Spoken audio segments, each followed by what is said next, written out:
You are welcome to today's lesson. Our topic for discussion is rigid motion, and the focus of our lesson today will be on translation. Now let's look at the objectives for today. By the end of this lesson, I'm expecting that we should be able to identify and translate an object or a point by a translating vector and describe the image. Introduction. We can move objects to various positions without changing the basic properties of the object, like the size, angle, and shape. Example.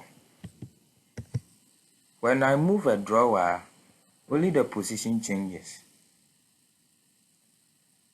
When I wave my hand, only the position changes. When I flip a book, only the position changes, without the change of the shape, size, or the angle. Now let's look at translation. What is translation? Translation involves straight line movement. It involves moving a point or a figure in a certain distance and in a given direction. Now let's look at an example. This is a triangular figure or object. I can direct this figure down.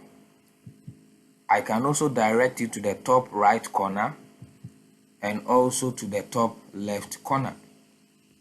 I can label the first figure as O, the second as A, the third as B, and the last as C respectively. Now what has happened here is that in the first place, the object was moved in a downward direction. Later, the object was moved in the top right corner direction, then later to the top left corner direction. This implied that translation has taken place. That is, the movement of object in a certain distance and a particular direction. Now let's consider another triangular figure. But this time round, our focus will be on the points or the vertices of the triangular figure. And so the vertices or the points of this figure are labeled as A, B, C respectively. That is point A, point B, point C. Now I can move this triangle in a particular direction, and that will produce another set of points called A prime, B prime, and C prime. Now what has happened is that the point A has been moved in a particular direction to produce A prime. Point B has also been moved in a particular direction to produce B prime. And point C has also been moved in a particular direction to produce C prime. Now this means that anytime I have a point A moving in a particular direction, it produces another point called A prime. This can also be termed as A maps to A prime.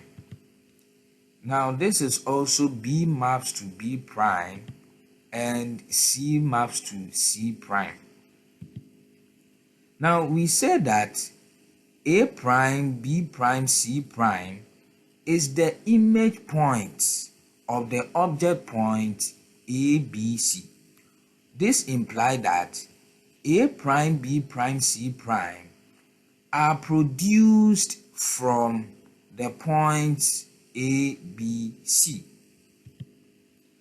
Now the direction of the object or the direction of the point is also called a vector.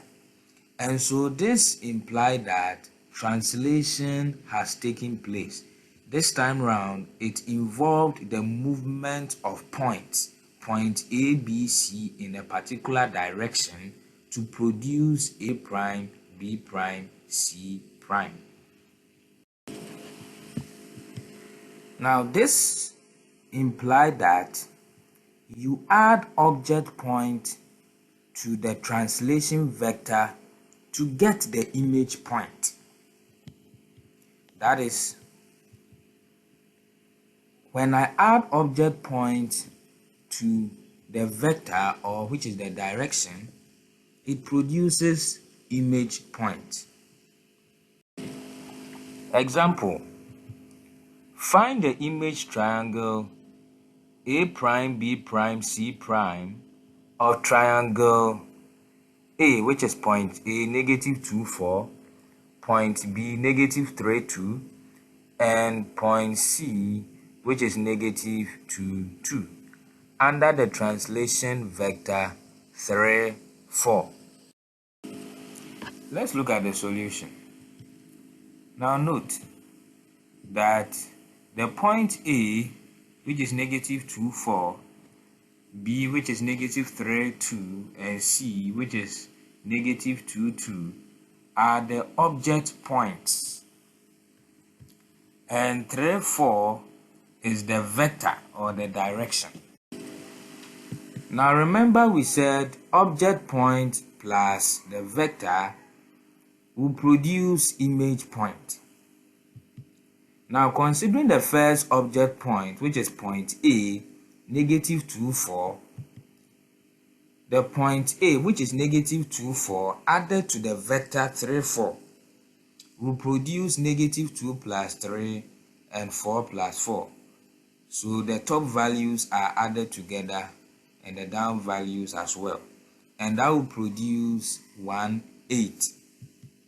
This implies that the object point, which is A, negative 2, 4, moving in a particular direction, will produce an image point A prime, which is 1, 8. Now considering the second object point, which is B, negative 2, 4, and the last object point, which is C, negative 2, 2, I want you to find the image point B prime and C prime, and that will be your assignment for today. You can post your answer in the comment section. Thank you for watching, and see you in the next video.